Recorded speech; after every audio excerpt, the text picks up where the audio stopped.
When we say creation, we are talking about creation as we know it.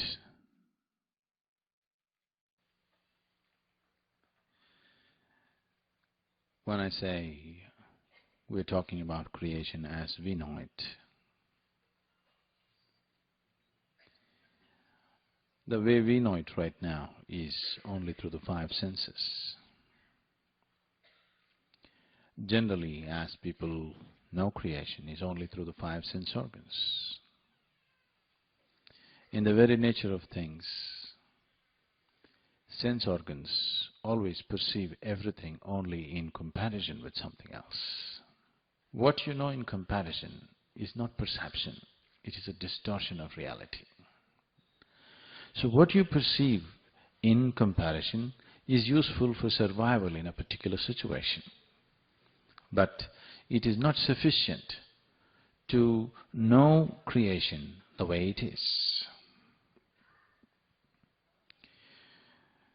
Today, the physical sciences, physics especially, is completely going off the rack, talking about things which doesn't seem like science, which seems so much like science fiction, not science anymore. They are talking about different dimensions of reality existing right here, which is not in your perception. This is something for ages we have been talking about, and the whole science of yoga is only about enhancing one's perception, because what you perceive is all you know.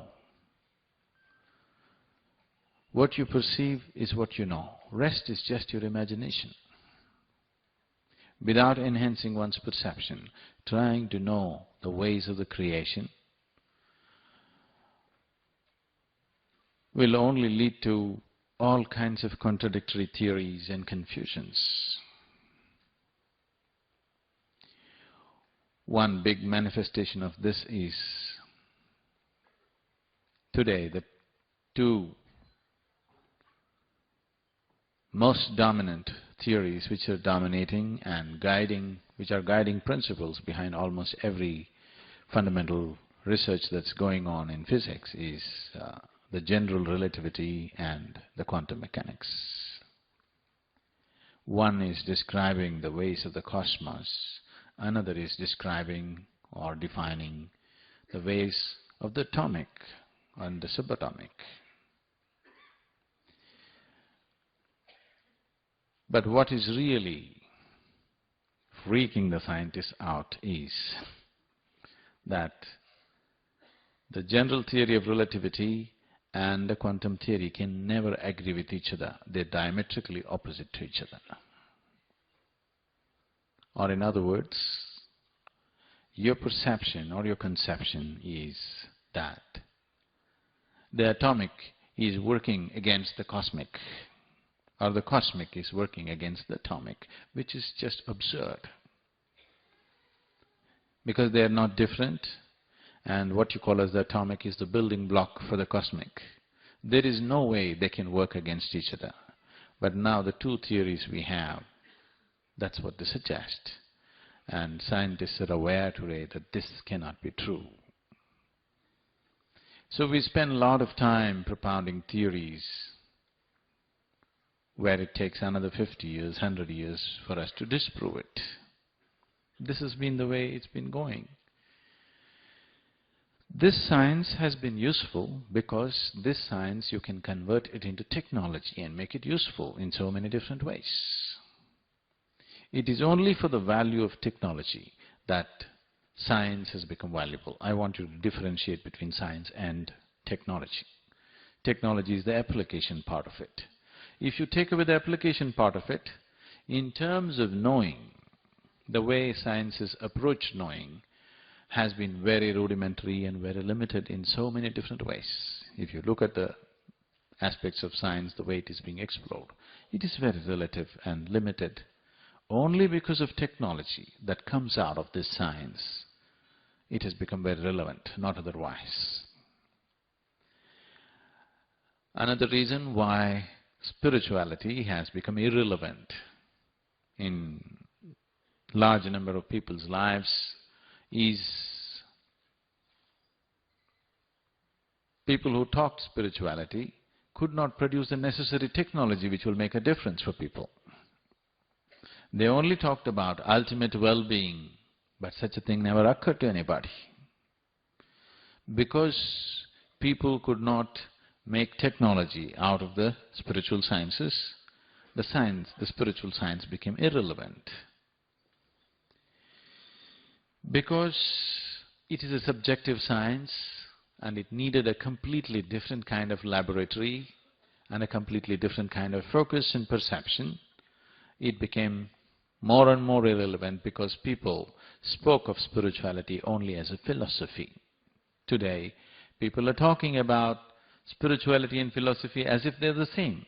Spirituality is a science which is not concocted by you, but philosophy is something that you concoct, something that you make up in your mind. If we interview every one of you, each one of you have your own kind of philosophy. There is nobody who is not a philosopher on the planet. Do you know this? There is nobody on the planet who is not a philosopher. Everybody has his own philosophy. You ask anybody, they have their own philosophy. You meet a great philosopher, of course he has a very elaborate philosophy. You meet a petty criminal, he has his own philosophy. You talk to your servant maid and see, she has her own philosophy. Is it so? You just talk to the beggar on the street, actually he has his own philosophy. So philosophy is something that you concoct to create a certain psychological comfort and a feeling of knowing which is not true. Spirituality is not something that you concoct, it is something that you explore. If you want to explore these dimensions, the only and only way is to enhance your perception. Without having necessary methods to enhance your perception, if you approach it, definitely it looks like a dead end. Now, when you say spirituality, you're talking about something that you're unable to perceive through the five senses. You're talking about a dimension which is beyond the physical. And the five senses, the very way they are made, they can perceive only that which is physical. Anything that is not physical, you cannot see it, you cannot smell it, you cannot taste it, you cannot hear it, nor can you touch it. So if your perception is limited to five senses, naturally the play of your life and the scope of your life will be only physical. But I talk to God every day, that is also physical. Because God is just an idea for most people, it's not a living reality. No, I feel it in my heart. What you feel in your heart is your emotion, which is also made up by you. The psychological and the emotional states, whatever you go through, can be made up by you right now. Isn't it so? Right now you can close your eyes and generate deep sense of love towards somebody. Right now you can close your eyes or maybe open your eyes and look at somebody here and generate a deep sense of hatred towards somebody. You can create whatever you want in your mind. And the way you think is the way you feel. So what is happening in the psychological sphere of your life has nothing to do with the spiritual. Today, unfortunately, the psychological solace is being interpreted as spiritual. To be psychologically in a pleasant state is one of the side effects of spirituality, but it is not spirituality. If you are in a certain inner state, to have a pleasant state of mind is very natural, but to have a pleasant state of mind is not spiritual. If you go and watch the sunset in the evening, maybe you will feel wonderful within yourself. If you eat an ice cream, you may feel wonderful. It doesn't matter. You go and watch a cinema, you may feel wonderful. Is this spiritual? No.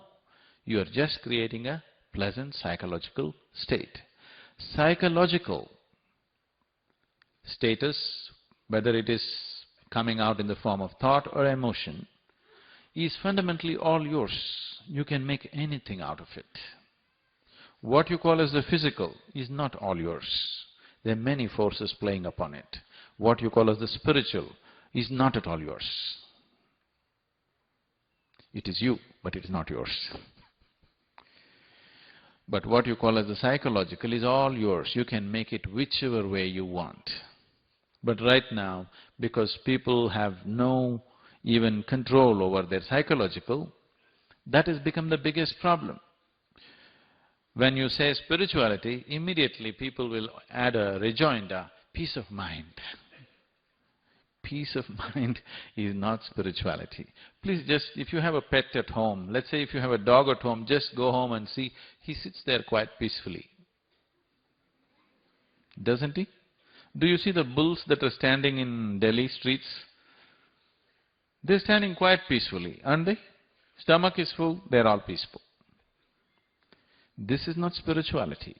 This is just psychological pleasantness which everybody has to have, must have, for which there are ways to have. But when you talk about spirituality as a science, you're not talking about just psychological pleasantness. So what is a spiritual process? To give it a very technical kind of definition,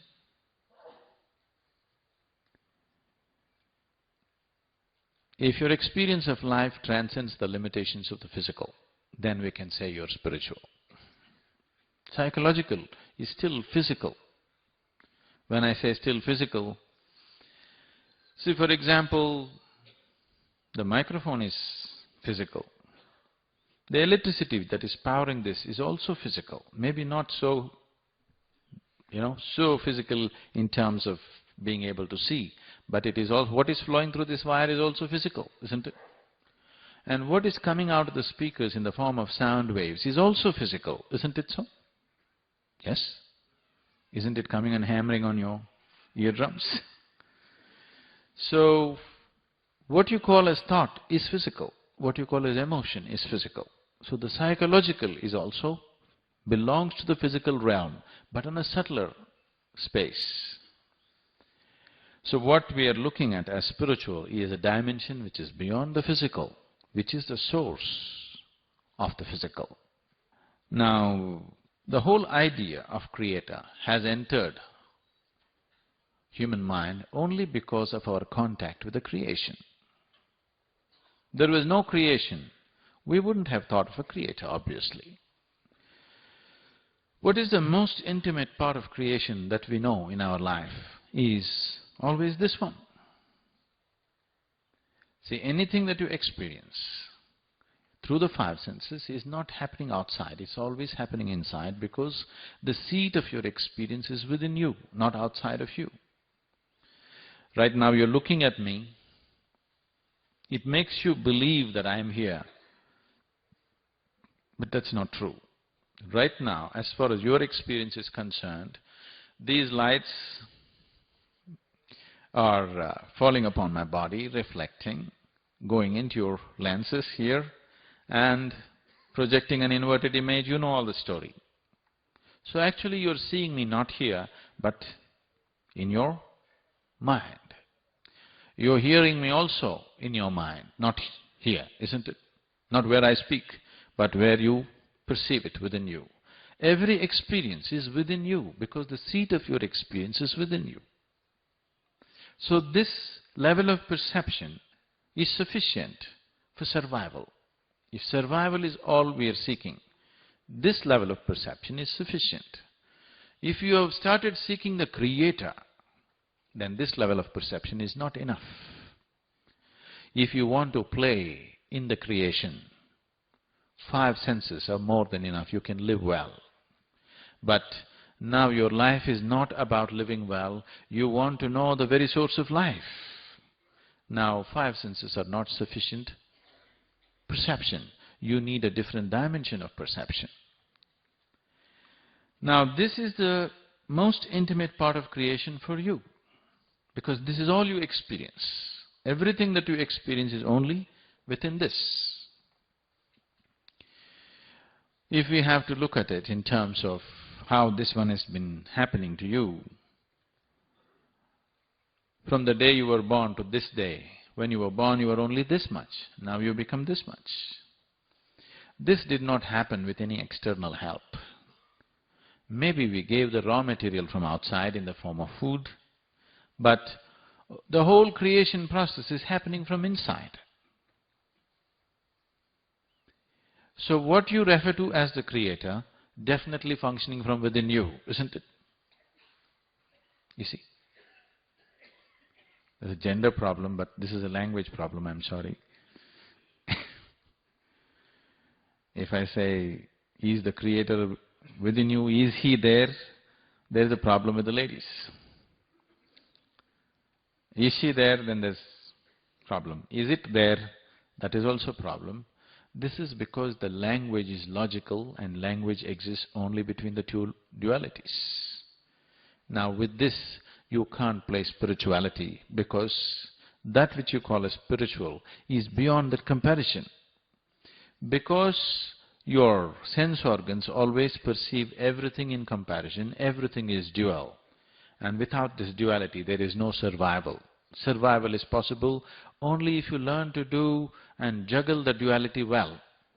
Only if you learn to do the right kind of circus with the duality, you survive well. If you do not know this circus, you cannot survive in this planet. But when you talk about that which is the source of creation, you are not talking about two, you are talking about one. So the gender becomes irrelevant, all your understanding of, logical understanding of life becomes irrelevant, and your perception through the senses becomes irrelevant. Now, if this is the way, then we should not try to think what it is. Because if you try to think what it is, whatever we think only comes from what we already know. All our thought is functioning from the data that has already been fed into it. One cannot perceive the nature of the Creator by thinking about it. If you think about it, you will hallucinate after some time. It can create psychological well-being. For most people, largely, God has been taught to them, depending upon what kind of community, what kind of society, which part of the world, accordingly different types of gods have been taught to them. They believe it. So because they believe it, they think about it naturally, and it can become a very strong thought process which gives them certain sense of stability, comfort, confidence above all, but no clarity. Confidence without clarity can be disastrous. You can't see clearly, but you're very confident. Could it be disastrous? Yes. Do you see, your vision is not clear, but you're very confident driver. Is it going to be disastrous? Because what you need is not confidence, what you need is clarity. If you see things clearly, if you see everything the way it is, then you walk through the world effortlessly. You can do things with confidence also. Now, you want to cross a busy street, whatever is your sect or religion. Anyway, everybody has their own mantra. You say Hail Mary and run, or you say Jai Sri Ram and run, or you say Allahu Akbar and run.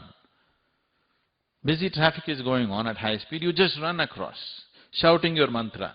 You may make it. Yes, you may make it. Many times people make it, because quantum physics is also going about saying everything is happening by chance in existence. But if you try it a few times, then we will have to scrape you off the highway.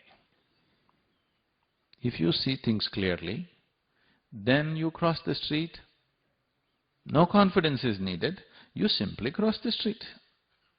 If you see everything clearly the way it is. So the same thing, if you want to cross the street from the physical to the spiritual, what is needed is not belief. What is needed is not confidence. What is needed is not imagination. What is needed is clarity. how to bring about this clarity is the only question. Instead of striving for clarity, people are always striving for confidence. God is holding my hand. You feel confident. It makes you very confident. And this confidence has destroyed the world in so many ways. So many ways. If you do something stupid today in your life, tonight your intelligence will bother you. Why did I do this? But if you believe in something 100% and you believe you're doing God's work or whatever, then you are utter confidence. Whatever nonsense you do, you have no regret at all.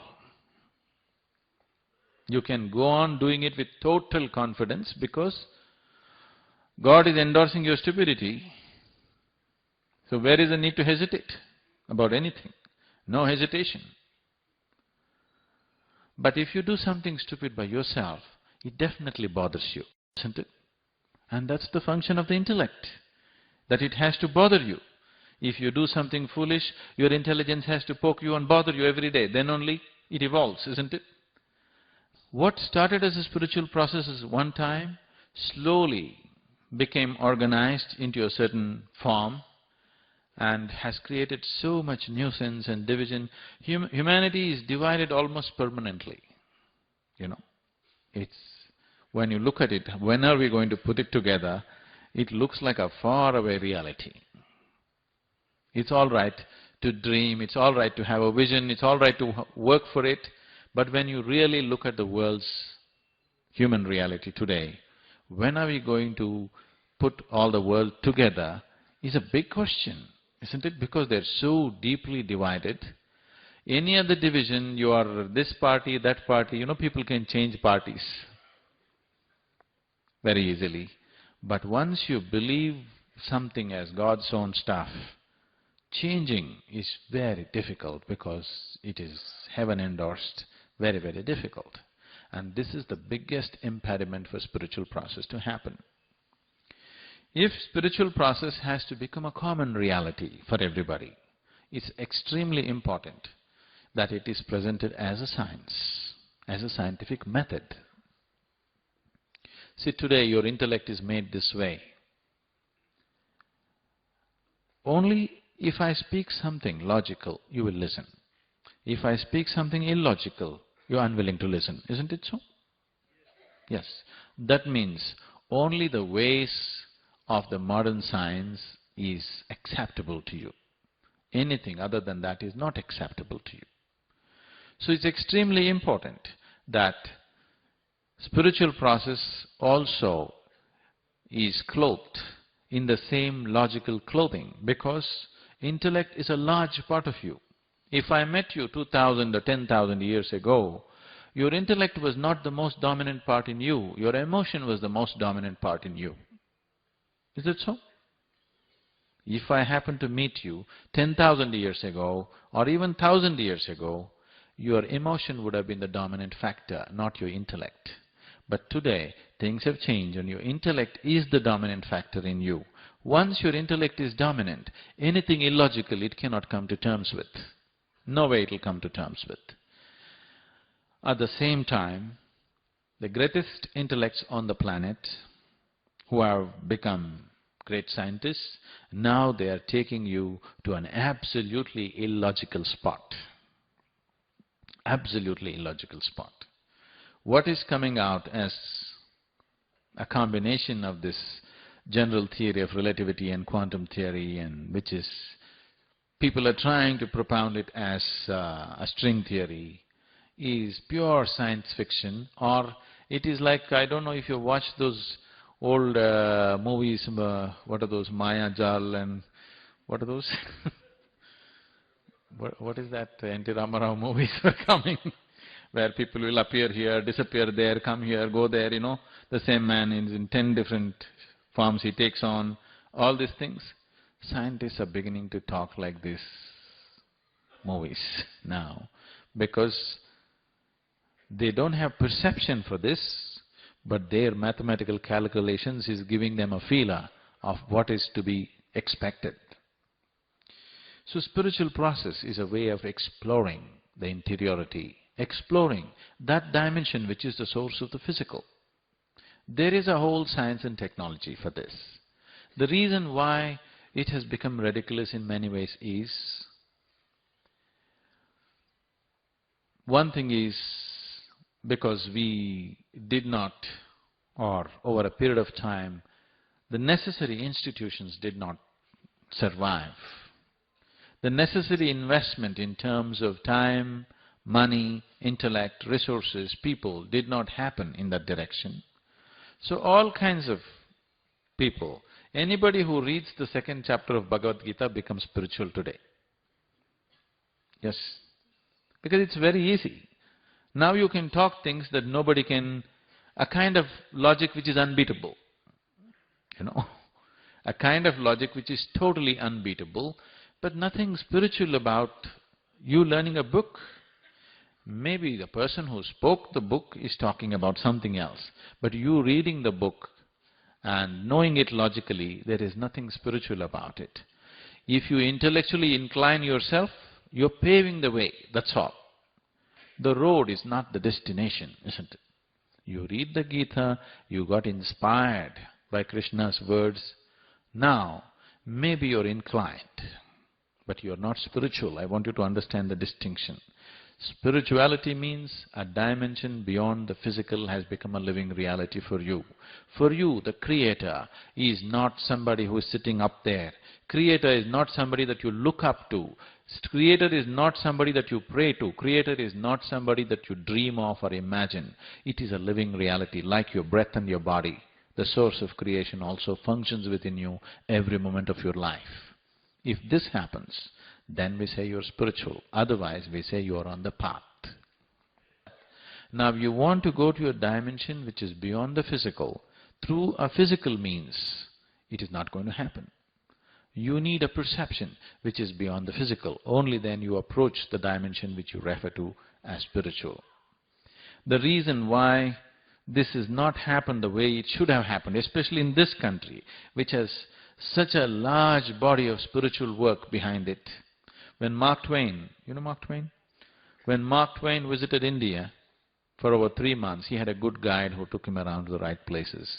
And when he was leaving, he said, anything that can ever be done, either by man or God, has been done in this land. This is probably one of the best compliments India has ever received. And it is so. You might have lived in India without knowing the real heartbeat of India, because in every possible way that you can explore the inner dimension, it's been done. Nowhere else on the planet has ever such a thing has happened. The volume of spiritual work that has happened in this land. In spite of that, why is it not alive in a real sense, being alive in everybody's life? Is simply because we did not, or those institutions which transmitted this kind of knowledge did not withstand the rigors of time and history, and it crumbled. And later on, for whatever reasons, we did not invest the necessary investment to make these things happen. Especially today, because people are talking in terms of, everything is fast food and fast whatever. Without investing the necessary time or effort, people want to do things. Because of this, spiritual sciences are becoming more and more ridiculous. On the street side, without any commitment, people want to do spirituality. Because of this, because it became a commercial force by itself, because it became a product that could be sold and bought, it became loose. Because a subjective dimension cannot be approached without the necessary focus. In the sense, see, for example, can somebody tell me what's the greatest movie that you ever saw in your life? A cinema. Okay. Okay. Do Anke Bara Hat, whatever. So it had why you are saying it's the greatest movie is, it had a big impact on you. So you went into the cinema theater, you sat in that dark house, breathing everybody else's exhalation, breathing in everybody's exhalation, sat there glued to the screen. Instead of this kind of arrangement, instead of this kind of very focused arrangement where everything else was cut off, dark room means everything else is cut off. Your whole attention is right there on the screen. Instead of this, let us say you're driving on the street, every advertisement hoarding that you see turns into your video screen and everywhere it's playing. You are driving, once in a way you watch Do Anke or Barahat, and you saw the movie like this. Would it have the same impact on you? Even a simple cinema needs a focused approach, otherwise you will miss the whole point, isn't it so? It's just two-dimensional. Cinema is just two-dimensional, and that needs total attention, otherwise you'll miss the whole import of what it is.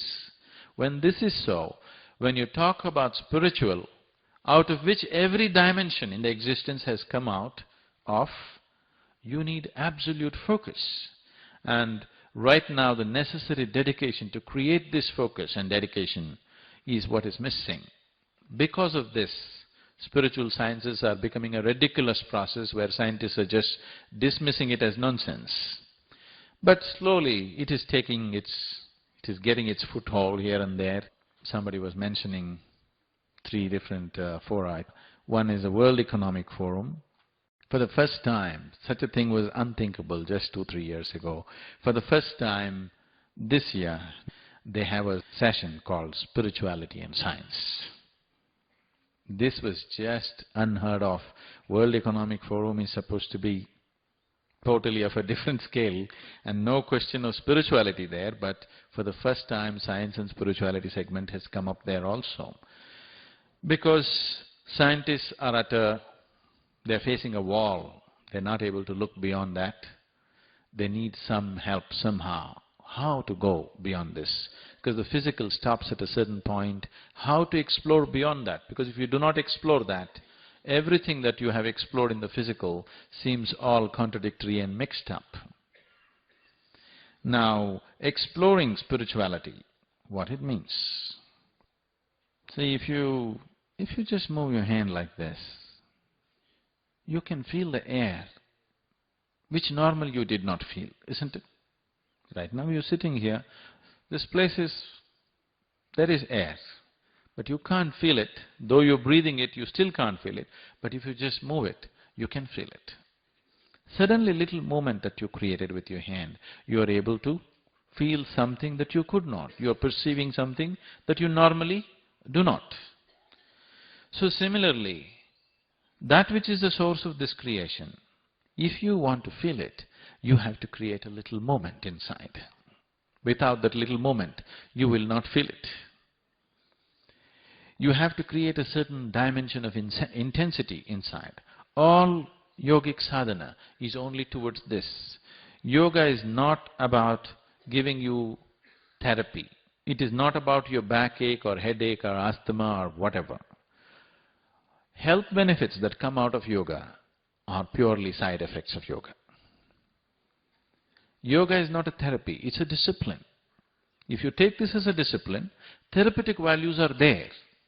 Therapy will happen, but you never do yoga as a therapy. It is done as a discipline. Because using it as a therapy is like…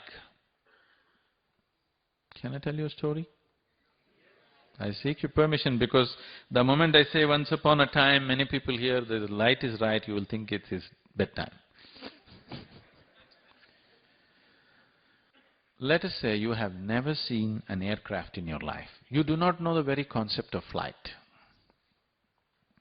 And one day, today morning, you came out of your house, there's a huge airplane parked in front of your house. What is the first thing? Any unknown object means fear, suspicion. Which is how, which is how everybody approaches me. First fear, then suspicion. I have to work through all that before they see what it is. An airplane also faces the same thing because it's a new dimension.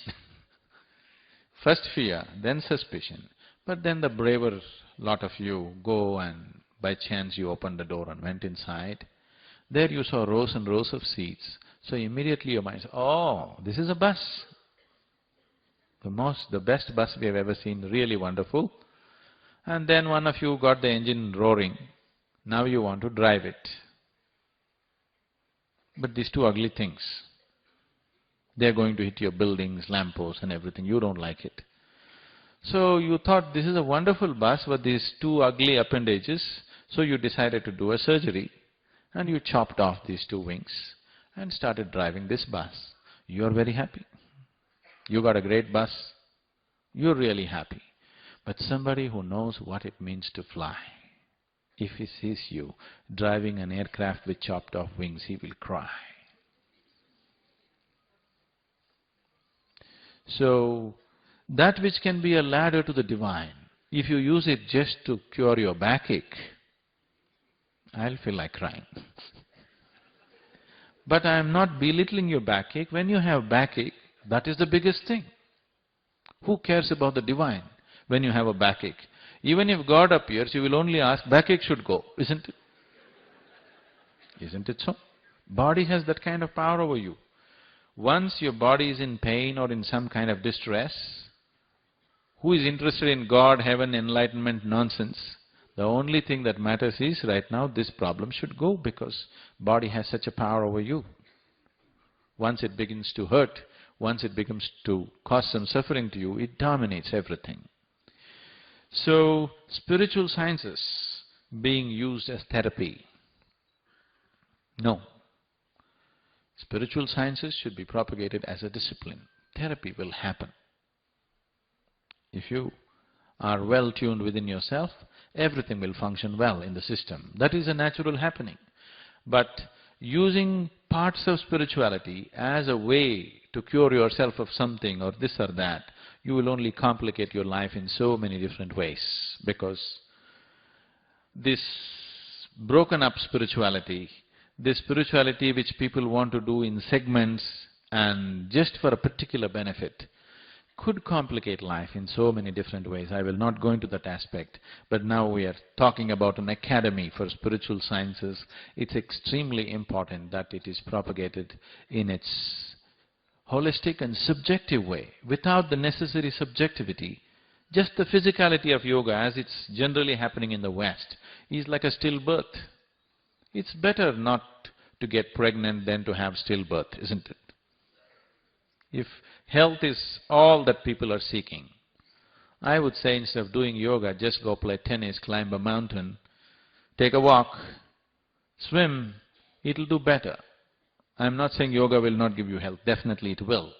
But I'm saying this is a ladder to the divine. It is a way of climbing up to the highest possibility within yourself. It is a way of approaching the Creator through the creation.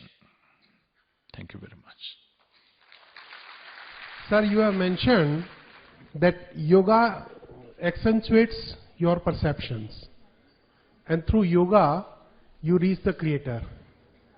That means those who do not learn or practice yoga cannot reach the Creator?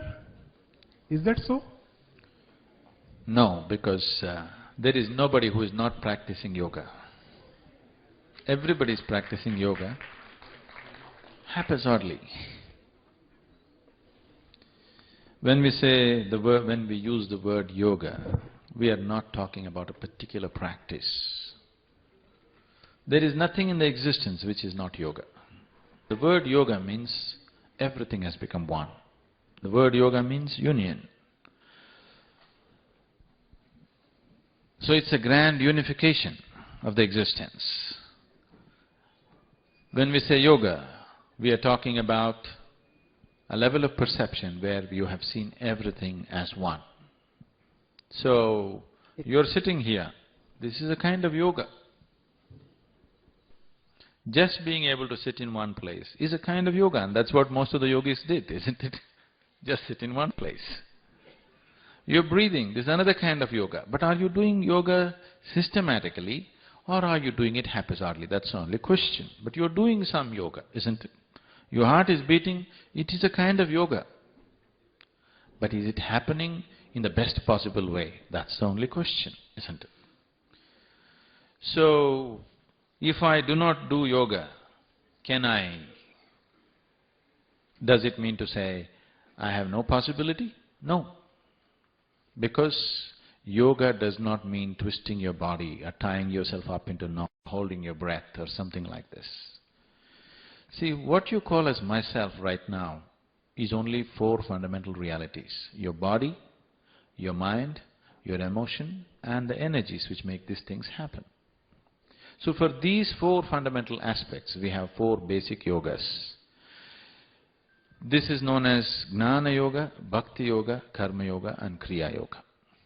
Jnana means yoga of intelligence. Bhakti means yoga of emotion or devotion. Karma means yoga of action. Kriya means yoga of transforming your energies. Is there anybody here who is not doing these yogas? All of you are doing it. To what extent is the only question, isn't it? So, now we are talking about approaching these 4 activities which you are anyway performing with better understanding, in a more systematic way, so that it yields the necessary result. So can there be realization without yoga?